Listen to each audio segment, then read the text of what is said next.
इस साल भी रणवीर ड्रामा में पार्टिसिपेट करने वाला था। आज फाइनल रिहर्सल का दिन था। सभी कॉस्ट्यूम्स के साथ रिहर्सल के लिए तैयार थे। ऑडिटोरियम में कैरेक्टर्स के अकॉर्डिंग लाइट्स सेट कर दी गई थी। स्टेज पर खड़े बासु सर सभी को इंस्ट्रक्शन दे रहे थे। ये प्ले तुम लोगों के लिए नया नहीं है। 3 महीने पहले भी तुम लोग ये बैंगलोर में परफॉर्म कर चुके हो। बस आज अच्छे से अपने डायलॉग्स रिवाइज कर लो और अपना अपना प्लेस मार्क कर लो। तभी सलीम के गेटअप में रणवीर तेजी से स्टेज पर चढ़ा। उसका पैर माइक के तारों में फंस गया और वो तेजी से लड़खड़ाकर घुटनों के बल गिर गया। ये देखकर बासु सर बोले, लीजिए, एक तो पहले से इतना लेट आए हैं और आते ही शहजादे सलीम ने घुटने टेक दिए। ये सुनकर सभी जोर जोर से हंसने लगे।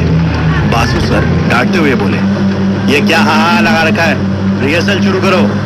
आयशा स्टेज पर अनारकली के गेटअप में खड़ी थी। 6 फीट हाइट का गोरा चिट्टा रणवीर उसके सामने घुटनों के बल बैठा हुआ था। तभी एक सैनिक स्टेज पर आकर बोला, शहजादे सलीम, शाहजहां अकबर का हुक्म है कि अनारकली को कैद कर लिया जाए। अनारकली को हमारे साथ इसी वक्त चलना होगा।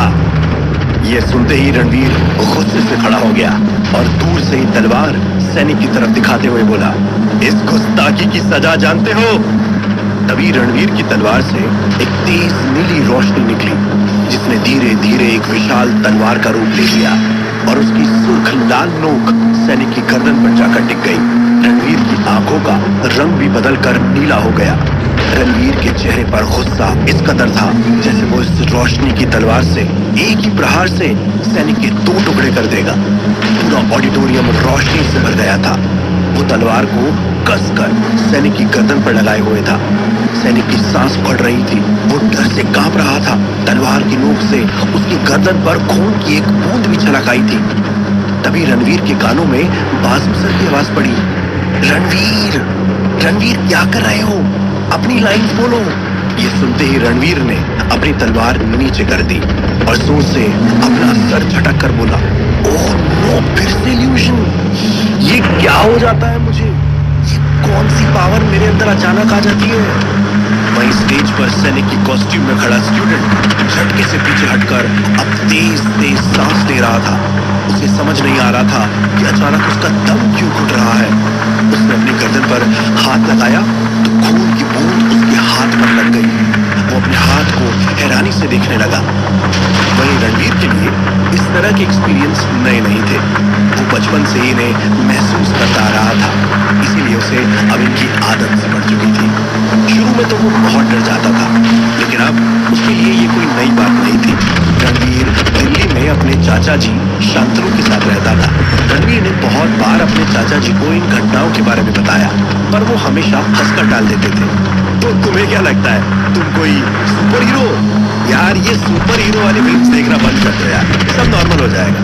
और हाँ, किसी को अपने इन एक्सपीरियंसेस के बारे में मत बताना, नहीं तो वो तुम्हें जज करने लगेगा। बस इसीलिए रणवीर ने कभी किसी से कुछ नहीं कहा। जब रणवीर कॉलेज में अपने इल्यूजन से परेशान था, उसी वक्त वहां घर पर शांतनु कहीं ध्यान लगे हुए थे। ऐसा लग रहा था वो किसी से बात कर रहे थे। भैया, मुझे लगता है अब हमें रणवीर को सच बता देना चाहिए। ये रणवीर के पिता कार्तिकेय थे। उन्होंने कहा, मैंने उसी के लिए तुम्हें फोन किया है। अब वक्त आ गया है रणवीर के यहाँ आने का। ये सुनते ही शांतनु बोला, पर भैया, कार्तिकेय ने उसकी बात बीच में ही काट दी। मैं जानता हूँ तुम्हें रणवीर की फिक्र है।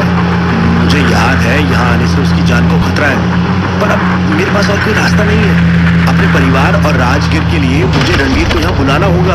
अगर वो नहीं आया तो सब खत्म हो जाएगा। और तुम चिंता मत करो, जब तक मैं जिंदा हूँ मैं रणवीर को कुछ नहीं होने दूंगा। और हाँ, तुम इस बात का ध्यान रखना कि उसे अभी के लिए कुछ पता नहीं चलना चाहिए। तुम बस उसके यहाँ आने की तैयारी करो। जी जी भैया। ये बोलकर शांतनु अपने ध्यान से बाहर आ गए और रणवीर को राजगीर भेजने के लिए तैयारी में लग गए। राजगीर एक ऐसी जगह थी जिसके बारे में भारत के 99.9% लोग नहीं जानते थे। उन्होंने इसका नाम तक नहीं सुना था। राजगीर का आज के मॉडर्न वर्ल्ड से कोई कनेक्शन नहीं था। इसलिए रणवीर के पापा ने उसे पढ़ाई के लिए चाचा जी के साथ दिल्ली भेज दिया था। दिल्ली आने के बाद वो वापस कभी अपने घर नहीं गया। उसके पापा उससे मिलने खुद ही दिल्ली आ जाते थे। जब कभी उसे घर जाने का मन करता तो शांतनु उसे कोई ना कोई बहाना बनाकर उसकी कर देते। चाचा जी की हर बात मान लेता, क्योंकि उन्होंने उसे माँ बाप से बढ़कर प्यार दिया था। रिहर्सल के बाद रणवीर बाइक स्टैंड से अपनी बाइक लेने गया था। तभी सामने से उसने पापा को तेजी से आते हुए देखा। वो भी उनकी तरफ तेजी से बढ़ा और पास जाकर हंसकर बोला, पापा आप? और आपने ये राजा महाराजा जैसे कपड़े क्यों पहने हुए हैं? कहीं आप अकबर का रोल करने का तो नहीं सोच रहे हो? पर उसके लिए आप बहुत लेट हो गए हो। सच कहूँ तो इस कॉस्ट्यूम में आप बहुत फनी लग रहे हो।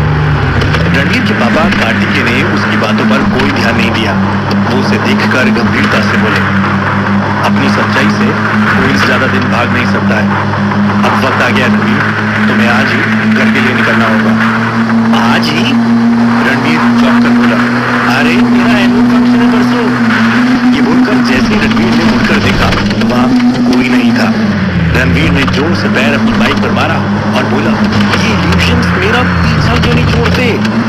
कुछ देर बाद रणवीर अपने फ्लैट पर पहुंच गया था। अंदर घुसते ही उसने वहां का नजारा देखा तो चौंक गए। उसके चाचा जी सोफे पर बैठे थे और बाजू में 2 बैग रखे हुए थे। रणवीर को अंदर आते देख वो खड़े हो गए। रणवीर उनके पास आकर बोला, अरे चाचा जी, ये अचानक कहाँ जाने का प्लान बना लिया आपने? चाचा जी ने बिना कोई जवाब दिए रणवीर के हाथ में कुछ पकड़ा दिया। रणवीर ने उसे ध्यान से देखा तो वो टिकट थी। 2 घंटे बाद जोधपुर के लिए जाने वाली बस की टिकट पर रणवीर का नाम लिखा हुआ था। वो चौंक कर बोला, मैं क्यों जाऊंगा जोधपुर, वो भी अभी? ये चल क्या रहा है मेरी जिंदगी में? कुछ देर पहले मुझे पापा का इल्यूशन होता है, वो मुझे आज ही घर आने को बोल रहे थे। यहाँ आया तो आपने ये टिकट मेरे हाथ में पकड़ा दी। वो सर पकड़कर सोफे पर बैठ गया।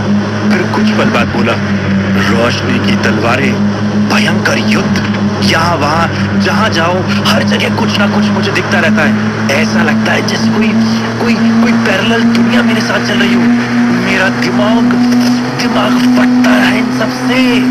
कौन से भूत प्रेत का साया है मेरे ऊपर जो अचानक मुझे सुपर पावर्स दे देता है?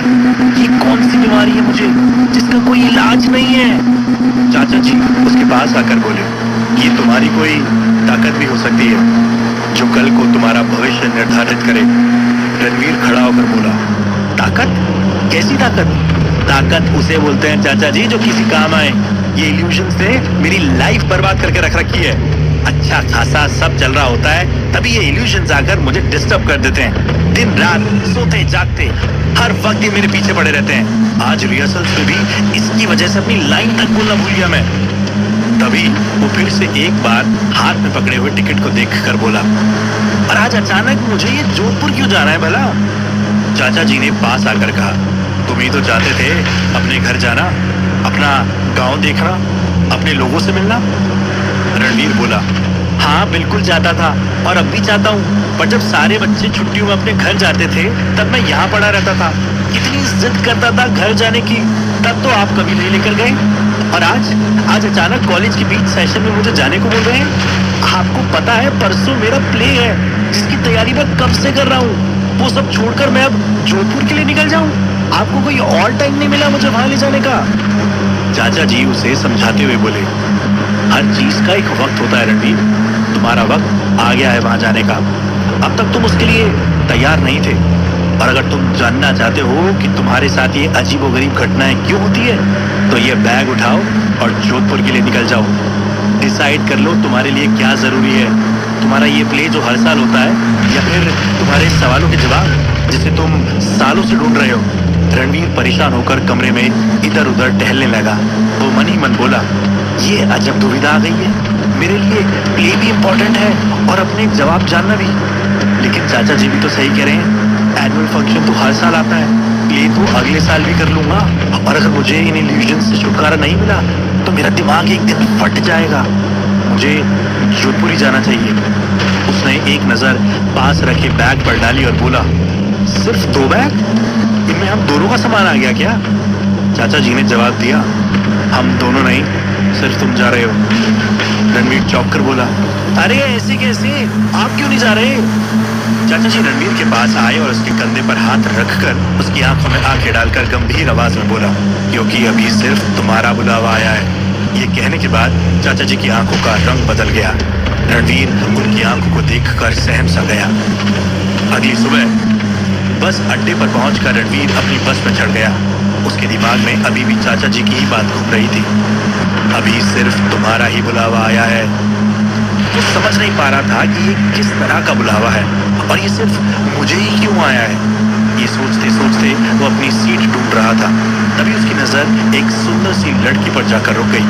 वो इतनी खूबसूरत थी कि रणवीर अपनी पलकें झपकाना ही भूल गया। उसकी बड़ी बड़ी काली आंखें, गुलाबी होंठ और चमकती हुई स्किन देखकर रणवीर एक ही जगह पर थम सा गया। कुछ देर के लिए वो अपनी सीट ढूंढना ही भूल गया। तभी पीछे से किसी ने उसे धक्का देकर कहा, एक ही जगह पर खड़े रहोगे क्या? आगे बढ़िए आगे। ये सुनते ही रणवीर ने पलकें झपकाई और अपनी सीट नंबर टिकट पर देखा तो पता चला कि वो लड़की तो रणवीर की सीट पर ही बैठी थी। रणवीर ने उसके पास जाकर कहा, एक्सक्यूज मी, आप मेरी सीट पर बैठिए। उस लड़की ने एक नजर में रणवीर को ऊपर से नीचे तक पूरा स्कैन किया और फिर बड़े प्यार से बोली, ओह सो सॉरी, एक्चुअली मुझे विंडो सीट पर सफर करने की आदत है, पर इस बार वो नहीं मिली। अगर आप एडजस्ट कर लें तो ये बगल वाली सीट मेरी ही है। रणवीर को ऐसा लगा जैसे उसकी बिना मांगी मुराद पूरी हो गई। उसके दिमाग से बाकी सारे ख्याल गायब हो गए। वो मन में बोला, आज तो तेरी लॉटरी लग गई रणवीर। उसने अपनी भावनाओं पर काबू करते हुए कहा, हाँ आदत तो मुझे भी विंडो सीट की है और मुझे सीट मिल गई थी। खैर कोई बात नहीं, आज आप ही व्यू एंजॉय कर लीजिए। रणवीर को अब बाहर के पेड़ पौधे और सड़कों के व्यू से क्या मतलब था। उसके पास में साक्षात ताजमहल जो बैठा था। कुछ ही देर बाद में बस हाईवे पर तेजी से दौड़ती जा रही थी। रणवीर ने एक चिप्स का पैकेट खोला और उसमें से एक चिप्स निकालकर अपने मुंह में रख लिया। वो मन में सोच रहा था, इस लड़की से बात कैसे शुरू की जाए। तभी वो चिप्स का पैकेट उस लड़की की तरफ बढ़ाकर बोला, चिप्स। लड़की ने रणवीर की तरफ